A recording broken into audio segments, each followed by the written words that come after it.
and welcome to the Marley Bird YouTube channel brought to you by Red Heart Yarns.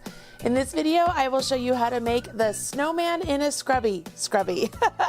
This is a super cute scrubby that is made using some fairly simple crochet stitches that I will show you how to make today.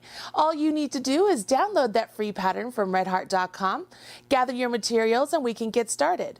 If you need a link for the pattern, you can find it right down there in the video description box below. And while you're down there, smash that like button, as my kids say. All right, let's go ahead and get started.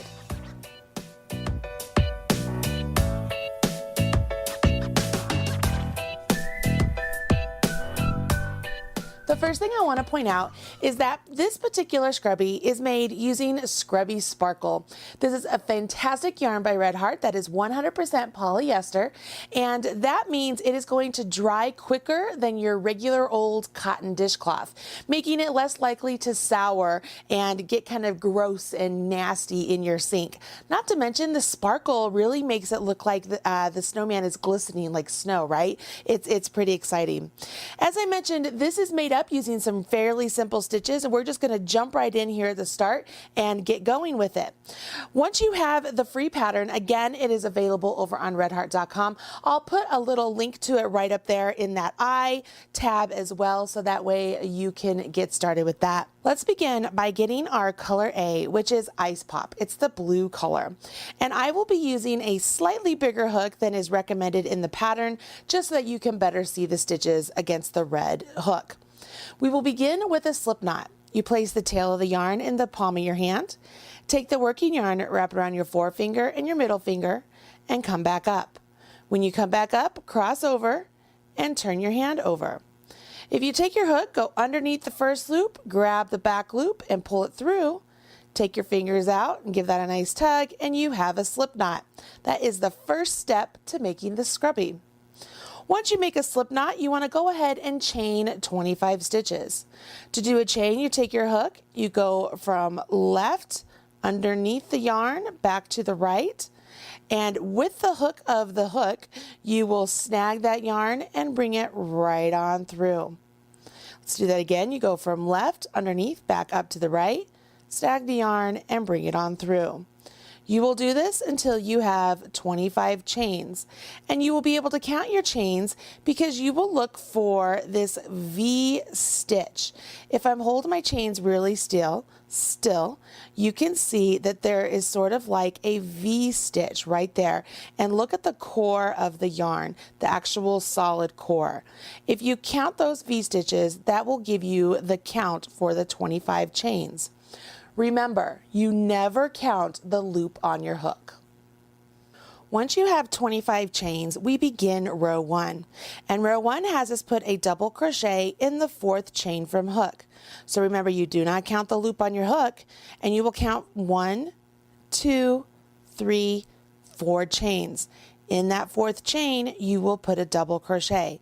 So you yarn over your hook, come down to the 4th chain, and just put your hook directly into the chain. Yarn over your hook, pull that yarn over through those chains, and now you have 3 loops on your hook. Yarn over your hook, draw through 2, yarn over your hook, draw through 2. Just so you know, the beginning skip chains actually counts as a double crochet. The best thing I like to do is take a stitch marker and place it into that 3rd chain of those turning chains, because it allows you to know that that will be the end of your row. So I like to use a removable stitch marker and place it into that 3rd chain. Once you've done that, you will carry on placing a double crochet into each chain down the row. So you go to the next chain and you work the double crochet once again. Once you've done that, you'll go to the next chain and you simply just kind of hold your work out, and you see where you can work, where you worked into one, and you move on to the next. Do this down to the end of the row. Once you finish this row, you will have 23 double crochets. Don't forget to count your initial turning chain as a double crochet when you're counting along. What's really awesome is row 1 and row 2 of the Scrubby is exactly what you will do for the bow. You just do row 1 and 2 for the bow as well. So as I'm teaching you these first couple rows of the Scrubby, you're also learning how to do the bow instructions for the Scrubby also. Let's go ahead and move on to row 2. For row 2, we begin by chaining 3 stitches, and those 3 stitches will count as a double crochet just like before. So what I will do at this point is I will grab another stitch marker, and I am just going to place it into that 3rd chain. So it's the chain directly underneath the loop on my hook. I'm placing a stitch marker there because that's going to let me know that's the end of my row. Now what I will go ahead and do is I'm going to do a front post double crochet around the next double crochet. Then I will do a back post double crochet around the next double crochet. So I'm going to alternate back and forth post stitches. So here we go. You yarn over your hook, and what you will do is you're going to take your hook and you will go into the right side of that stitch and come out the left side. Can you see how I have the post of the stitch directly onto the shaft of my hook? Once I've done that, I yarn over my hook like I normally would, and I'm going to take my hook back through that same path. So I will take my hook and the yarn that I just yarned over underneath that post and then come back up the right side. Now I'm back in a position to work a double crochet because I have 3 loops on my hook, correct? So I yarn over my hook, draw through 1, or draw through 2, I apologize. Yarn over my hook and draw through 2. So I've just completed a front post double crochet. Now we will do a back post double crochet.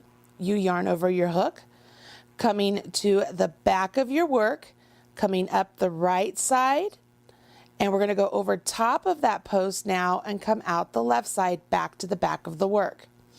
Yarn over, take our hook back that same path, come back up over top of the post and come back out the right side and up. Yarn over, draw through 2, yarn over, draw through 2. So now we've done a back post. When you finish your back post, you'll notice you have a little bit of a ridge right here. That's perfectly normal. That's the structure of the front and the back post stitches. If you would like to learn more about the front post and back post stitches, so that way you can better see how they're constructed, go ahead and check out the videos I have here on the Marley Bird YouTube channel. I'll make sure I put a link to the videos right down there in the video description box below, and I'll also add a direct link with that little I button right up there, so that way you can better see how the stitches are made when it's not using the Scrubby yarn. Let's go ahead and get back to our work here, and I'm going to continue to alternate the front post double crochet and the back post double crochet all the way down to the end of the row. At the end of the row, I will finish with a double crochet in the top of my beginning chain, and I want to get to that point so I can show you how those stitch markers become really useful for you to know where your stitch needs to go. I've gotten down to where I finished with my last front post double crochet, and I need to place a double crochet in the 3rd chain of the turning chain. So you can see here, it's the stitch that I marked at the beginning.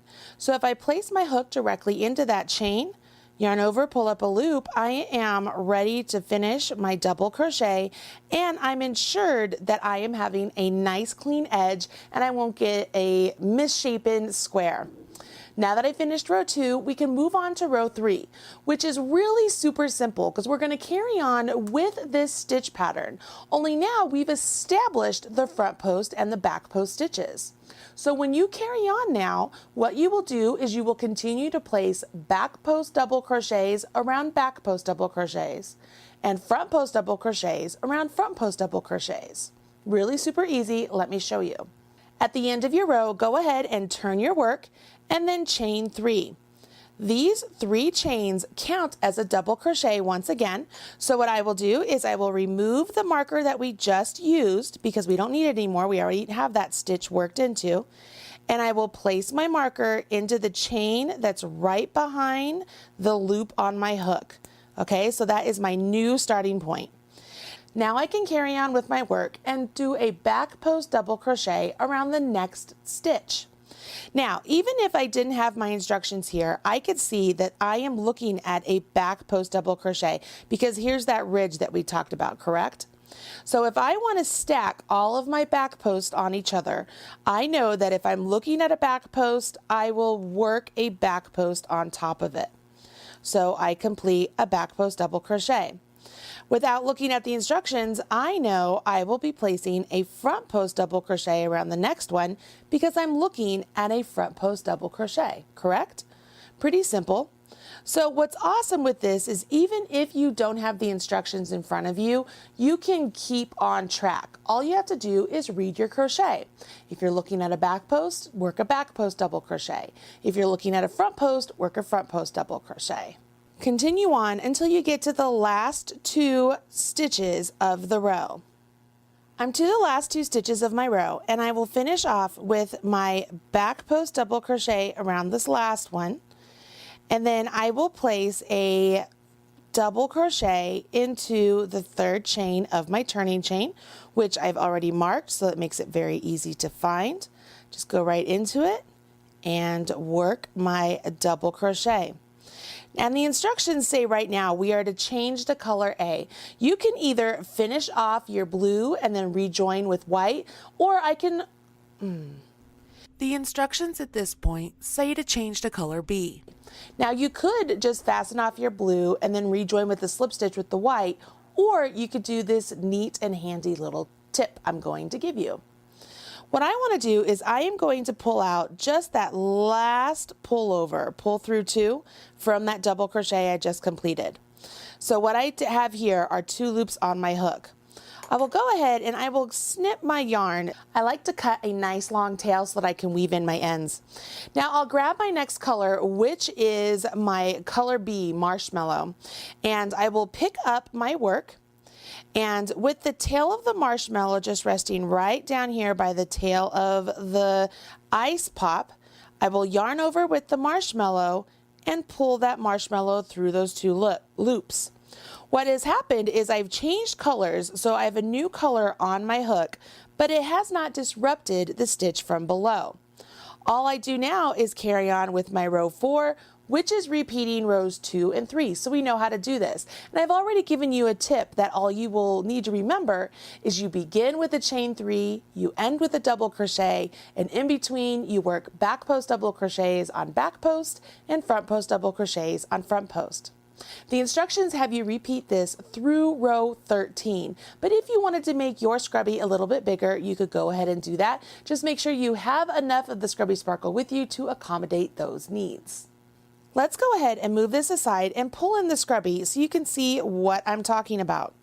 You can see right here these nice long vertical lines. Those are my front post double crochets of the Scrubby. It makes the Scrubby a little bit more dimensional, and it gives you something even more to be able to scrub those pots and pans or your body. It is the same on both sides because the front post and back post double crochets are reversible. As I mentioned, this little bow right here is made up just like you did the first 2 rows of the Scrubby pattern itself. So you already know how to make this bow. Let's go ahead and learn how to make the eyes and the nose, and then I will give you just some quick trips on whip stitching those onto your Scrubby and you'll be on your way.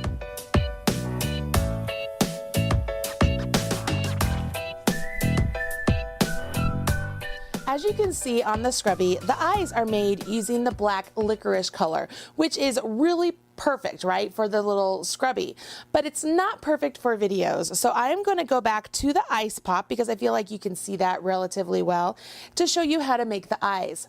Now these eyes are super easy, and they're so easy that it might be deceiving and you might doubt yourself. So let me show you how to make the eyes. You start off by placing a slip knot directly onto your hook, and then chain 2 stitches. Once you chain those 2 stitches, we will place 6 single crochet into the very first chain you created. So it's the second chain from the hook. And it really is that easy, you guys. You simply go into the chain, yarn over, pull up a loop, yarn over, draw through 2. So that would be 1. I go back into that same chain, yarn over, pull up a loop, yarn over, draw through 2. So there's 2. And I just keep going through that same loop until I get a total of 6 single crochets. And you'll notice as I'm working and it starts to build, I'm just sort of circling around, and at the end, by this point, I really am sort of on the bottom of that chain, just filling it in. Now I've lost count, so I'm just gonna do one more. It really doesn't matter. And then once I've done that, all I do is I join with a slip stitch to the start of my circle, right? So my round right there, and I yarn over, pull through a loop, pull through the one on my hook, and I will go ahead and I will snip this tail a little bit longer than normal because I can use it to sew on the eye to the snowman. Super cute, right? So if I were sewing this onto my snowman right now, all I do is I'd pull over my finished square, take the eye, find wherever I wanted to place it, take my bent tip tapestry needle. Let me pull one of those up. I love these bent tip tapestry needles. I highly recommend you get them. Let me show you what they look like in the package. They're amazing. They look like this. They are so good. So all you would do is you take your bent tip. I highly recommend using the steel bent tip.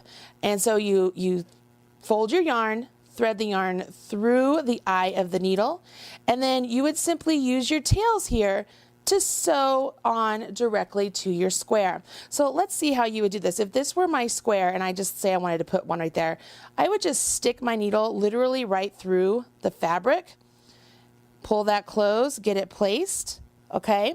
And then what I would do is I would take this end, this is the tail that I just finished with, and I would thread it onto my needle. Maybe. Sometimes the fuzziness of the scrubby gets in the way. It makes it a little tricky. So don't worry, even the professionals have a hard time. All right, so there we are. So I have this in place, and all I would do is literally just go through the blue of the eye, or for you it would be black, and then through the fabric of the scrubby and just come up and down. So up and then back down. Okay, so I am literally just sewing it into place. It doesn't have to be perfect. It doesn't have to be necessarily pretty because the Scrubby Sparkle yarn hides a multitude of scents. I feel like you can get a good look of how the eye is sewn into place, and it's really super simple, right? It's also the same way you would sew in the nose. As we take a look over here, you can see that the nose is placed smack dab in the center of the square. It's just to the right slightly, and it tilts up a little bit, you know, so Snowman has a tilted up nose, and then the eyes are just centered on either side. This nose is made super easily, you guys. All you do is you chain 10 stitches, and then you work a series of single crochets, half double crochets, and double crochets down the row to get the shape you want. Once you've done that for 2 rows, you finish off your nose and you sew it into place just like we did the eye. The last thing to do is just to do a little finishing touch on where you want that kind of cockeyed mouth of Snowman. And there you go, you weave in your ends. Now, as far as weaving in your ends, it's super easy with this yarn because, as I said, the yarn hides a multitude of sins. But what's really great about the polyester of this yarn is it's super strong. So what I like to do is do some hitch knots. So what I've done here is I've just circled through, and I am going to just take my yarn, I keep getting it, it's kind of long here, and I'm just going to thread it through this loop a couple times and then give it a nice pull. You can see I'm pulling it really taut, and it gives me a nice knot there.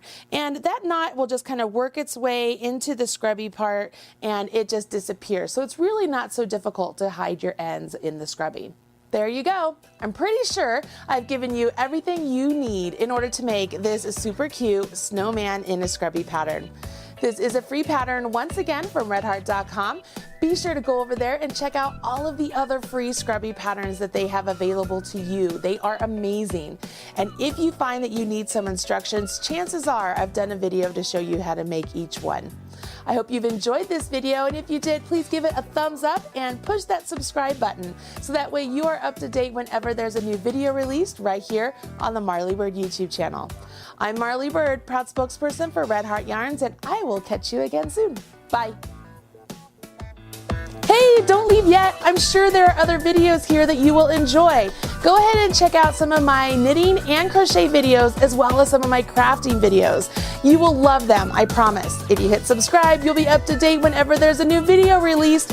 And as my kids say, don't forget to smash that like button. Bye.